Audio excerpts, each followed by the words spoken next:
मैं साइंस का स्टूडेंट रहा हुआ, जब आरएस में आकर हिस्ट्री पढ़नी शुरू की तो बाजीराव यूं फेवरेट कैरेक्टर था। अरे क्या बंदा यार, बाजीराव बल्लाल, जो कभी सपना देखता कि अटक से कटक तक भारत का झंडा होगा। कहां से कहां तक?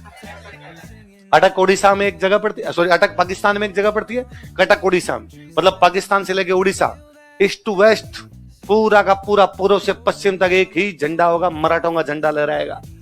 और उस बाजीराव के बारे में कि जो मात्र 40 साल की उम्र में तो मर ही गया था, 20 साल की उम्र में पेशवा बना और 40 साल की उम्र में मर गया। पर उसने 20 साल जो पेशवाई की उसमें घोड़े पर रहा, घोड़े से नीचे उतरा, क्या खौफ रहा होगा उस बाजीराव का कि दिल्ली का बादशाह मोहम्मद शाह रंगीला, क्या नाम है दिल्ली का बादशाह, और मोहम्मद शाह रंगीला के एक दिन दरबार में बातें कि यार बाजीराव क्या है, बाजीराव कौन है, बाजीराव से आजकल इतना कैसे चर्चा सुन रहे हैं। और उसके कोई मंत्री संतरी बैठे, उनका बादशाह, आपके सामने बाजीराव कोई चीज नहीं है, आप हो, आप मुगल बादशाह, बाजीराव छोटा मोटा यूं मराठा है, उधर फड़फड़ करता रहता है, आपका क्या लेता है। और राजा ने कहा सही बात, सेनापति ने कहा सर हम तो आपके सेनापति, आज्ञा दो, उस बाजीराव को कभी भी मार सकते हैं। ये बातें बाजीराव ने सुनी कि कल दिल्ली में मेरे बारे में बात हुई और कहा गया कि मैं कुछ भी नहीं। अगले दिन बाजीराव मात्र 500 घुड़सवार लेकर, कितने घुड़सवार लेके, दिल्ली की तरफ कूच करता है, दिल्ली की तरफ जाता है। केवल कितने आदमी है? जब वो दिल्ली के पास पहुंचा ना, दिल्ली का बादशाह और दिल्ली के सेनापति दिल्ली छोड़कर भाग गए थे। अगले 3 दिन तक औकात नहीं हुई कि कोई अंदर घुसे। बाजीराव दिल्ली के बाहर बैठा रहा, दिल्ली के अंदर गया ही नहीं, दिल्ली के बाहर बैठ के शिकार किए, लेकिन मुगल बादशाह की औकात नहीं थी 3 दिन तक दिल्ली वापस आ जाए। वो बाजीराव है। कहते मोहम्मद शाह रंगीला ने एक दिन दरबार में कहा यार मैं इस आदमी का चेहरा देखना चाहता हूँ, सर मिल लो। उसने कहा डर लगता, मिलूंगा तो नहीं। उसकी पेंटिंग बनाई जाए एक, और पेंटिंग बना के मुझे दिखाई जाए। पेंटर ने बड़ी शानदार पेंटिंग बनाई। पेंटिंग में सीन है, बैकग्राउंड दिखाया हुआ है, सूर्य भगवान ढल रहे हैं, पीछे घायल घायल घायल लोग पड़े हैं। यूं लगता है जैसे सूर्य जब अस्त हुआ तो युद्ध समाप्त हो गया। भाई शाम को सूर्य अस्त होता तो युद्ध क्या कर देते, बंद, और युद्ध में बहुत सारे लोग क्या हुए, घायल। ये सीन है। मेन फिगर जो दिखाई, ये बैकग्राउंड, मेन फिगर में बाजीराव एक घोड़े पर चढ़ के जा रहा है। ऐसे लगता है बाजीराव ने युद्ध में भाग लिया, युद्ध समाप्त हो गया शाम के समय, घायलों को उठाया जा रहा है, बाजीराव युद्ध छोड़ के जा रहा है। पूरे दिन जब युद्ध के अंदर रहा तो युद्ध में थक गया वो बहुत ज्यादा, इसलिए यूं निढाल, एक तो आदमी यूं बैठा रहता, वो यूं बैठा है घोड़े के ऊपर, और घोड़े की जो लगाम होती है, रस्सी होती है, घोड़े की रस्सी उसने अपने दोनों पैरों के बीच में दबा रखी है कि अब उसमें अब जान नहीं बची, पूरे दिन लड़ा है, तो आराम से घोड़े पर यूं जा रहा है। और जब वो जा रहा है तब उसे याद आया, अरे खाना तो आज दिन में खाया नहीं, युद्ध के मैदान में खाना कहाँ पे, वहां पे। तो उसके जेब में कुछ गेहूं के दाने हैं, तो उसने एक हाथ में अपने गेहूं के दाने ले रखे, दूसरे हाथ से मसल रहा है उनको कि भाई गेहूं खा के थोड़ा बहुत टाइम कर लूंगा।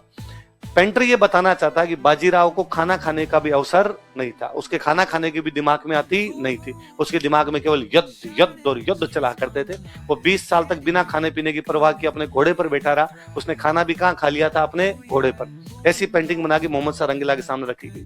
मोहम्मद शाह रंगीला ने पेंटिंग देखेगा, साइड में लो, मुझे डर लगता है। उसकी पेंटिंग से दिल्ली का मुगल बादशाह डरता था। उस बापड़े बाजीराव को मूवी में क्या दिखाया, नचाया उसको,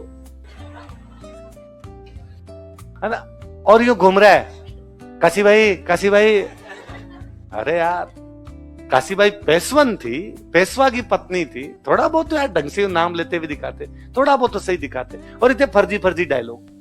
वो हैदराबाद के निजाम को गिरफ्तार करता है, हैदराबाद के राजा को बोला करते निजाम, क्या बोलते, तो हैदराबाद का निजाम उसको संधि के लिए बुलाता है। एक सीन है इसमें देखना, हैदराबाद का निजाम बैठा, दोनों साइड में शेर बांध रखे हैं उसने, और नीचे बाजीराव सामने आगे बैठा है, और निजाम कहता कि बाजीराव तुम गिरफ्तार हो अब। और बाजीराव कहता निजाम ध्यान दो, तुम्हारे आसपास में जितने लोग खड़े हैं सारे मेरे हैं, गिरफ्तार तुम हो, गिरफ्तार मैं नहीं हूं। फिर हैदराबाद का निजाम संधि करता है तो दोनों बातचीत करते हैं। इतने वाहियात डायलॉग है कि बाजीराव वहां बैठ के कहता है राजाओं में एक ही राजा, उसे कहते हैं निजाम, फलों में एक फल, उसे कहते हैं आम।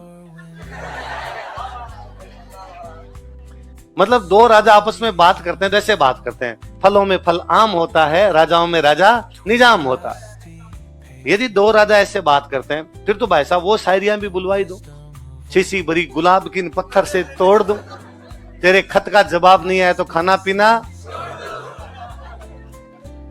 खून से खत लिखता हूं शाही मत समझना, तेरे प्यार में मर रहा हूं जिंदा मत समझना। ये वाली भी लिखवाई देते बाद में, थर्ड ग्रेड शायरी आप करवानी थी। कपड़े धोती हूं कूट कूट के तेरी याद में रोती हूं।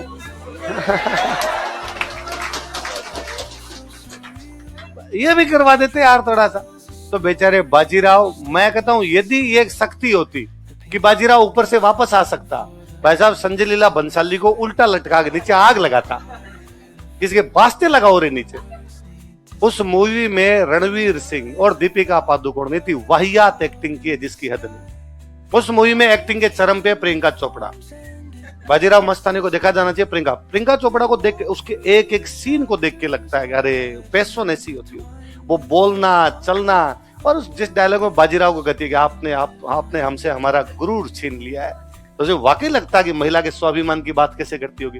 तो उस मूवी का नाम होना चाहिए काशीबाई, कि प्रियंका चोपड़ा की एक्टिंग है। इन दोनों मोटियार लुगाई ने उसमें जो वाहियात है।